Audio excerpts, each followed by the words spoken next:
You're one of the most wanted 18-year-old talents in European football. Real Madrid want you, Man United want you, Liverpool want you, and your name is Leny Yoro. Not your average teenager, far from it. Let me tell you what makes him such a special talent, why United are willing to spend north of 50 million euros on him, and the secrets behind the 18-year-old defensive prodigy. In modern football, attackers often steal the spotlight, but one of the most in-demand players this summer is a young centre-back. Leny Yoro, at just 18, looks set to become the next world-class modern centre-back. But what makes this teenager so special that he's got 3 of the 5 biggest clubs in the world competing for his signature? To understand, we need to dive into the numbers, analyse his playing style, and explore what he could bring to United specifically. Let's start with a hugely important one for United fans. How good is Yoro with the ball at his feet?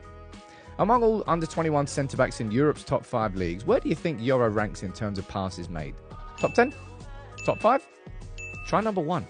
That's right. Yoro leads all under-21 centre-backs in passes made. But it's not just about quantity. When it comes to passing accuracy, Yoro again tops the charts.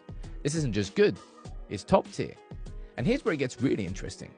Yoro completed just over 1,700 passes for Lille in Liga last season. That's not just the most by a teenager in Liga.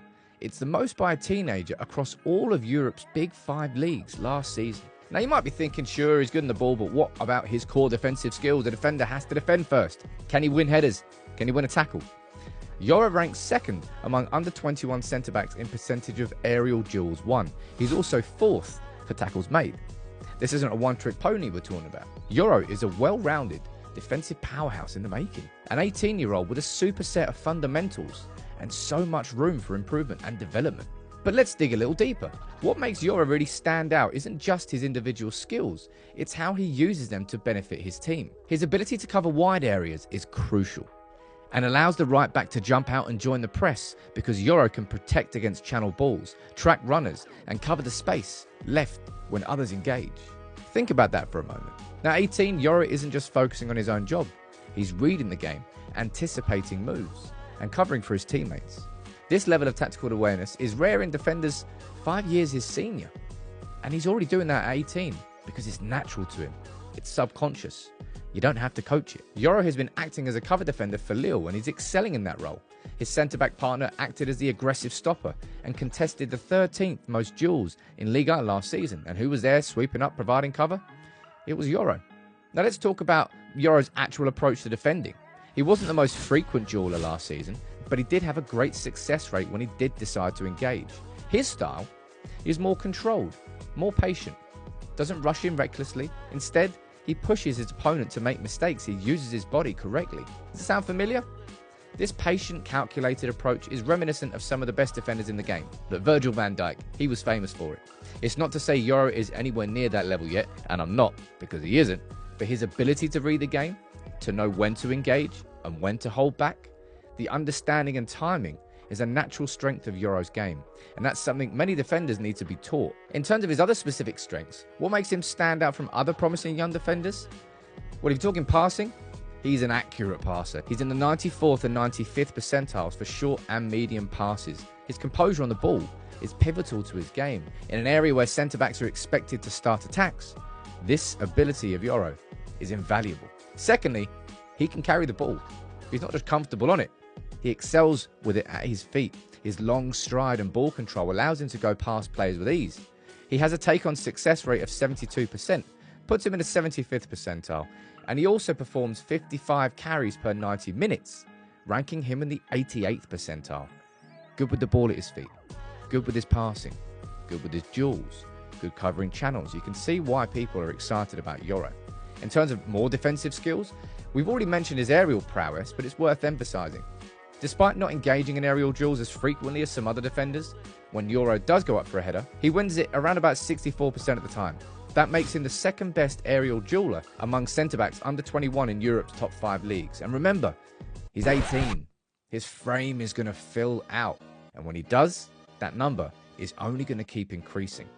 And then there's his channel defending. Yoro's patience and timing in these situations really are fantastic.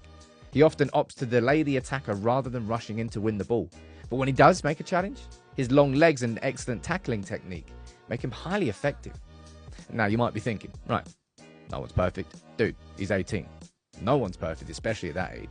And despite his good underlying numbers, he probably needs to become more dominant, more willing to engage in aerial duels. And as I said, when he fills out that frame, it's going to be a big part of his development. It's going to help him, because if he comes to the Premier League, that could be a challenge. He'll also need to become more progressive with his passing.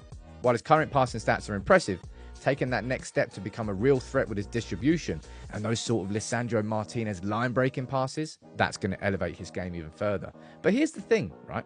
These aren't fundamental flaws. They're areas for improvement. Aspects of his game that will naturally develop as he gains more experience and physically matures and he's coached. And to be as well-rounded as he is, I think that's what makes him a diamond. So why are Man United so keen on Yoro? Well, imagine pairing him with Lisandro Martinez. Martinez's aggressive, confrontational style, combined with Yoro's patient, covering approach, could be a perfect match. Add to that Yoro's heightened speed, which complements Martinez's shortcomings in those areas, and you can see how that could be a potentially world-class, balanced partnership in the making. Perhaps the most impressive stat on Yoro from last season is this, actually.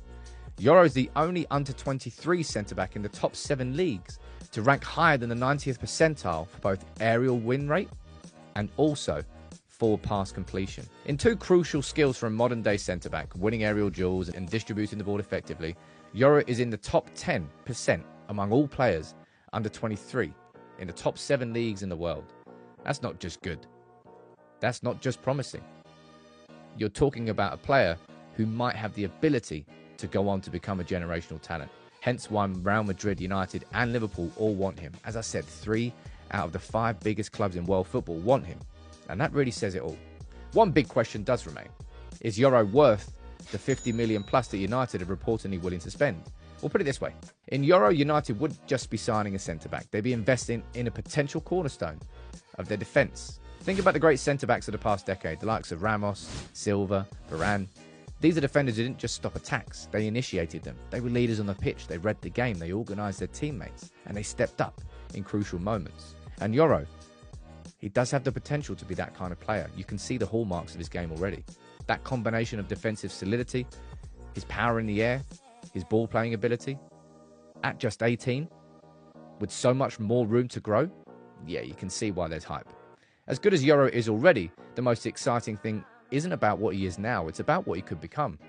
Because he's still developing and still learning, and he's already performing at an excellent level in one of Europe's top leagues. If he's worth the 50 million, well, only time will tell, but one thing's for sure, whoever signs him will be getting a defender, maybe unlike any other at that age right now in football. A player who could be the gold standard for centre-backs over the next 15 years. Somebody who people compare to as he continues to develop. And for United, a club looking to rebuild and reclaim their place at top of world football, Yoro could be more than just a signing. He could be a statement of intent, a foundation. That being said, if he did join, I'd expect him to want to join Real Madrid in 3 to 4 years. And for some United fans, they wouldn't want to sign him just for the fact that they know he would want to join Real Madrid in the future. Not me, though. I think you could potentially sign Yoro, have 3-4 great years out of him, and then he moves on to Real Madrid for a massive amount of money that you then reinvest. I don't think it would go down as a bad signing. Keep your eyes on Yoro, because whether he ends up at Old Trafford, the Bernabeu, or somewhere else entirely, one thing is certain. We're watching the early stages of what could be a remarkable career. And in a few years' time, you might just look back at the summer and say, I knew he was special. I knew he was going to be one of the greats, because he certainly has got all the fundamentals.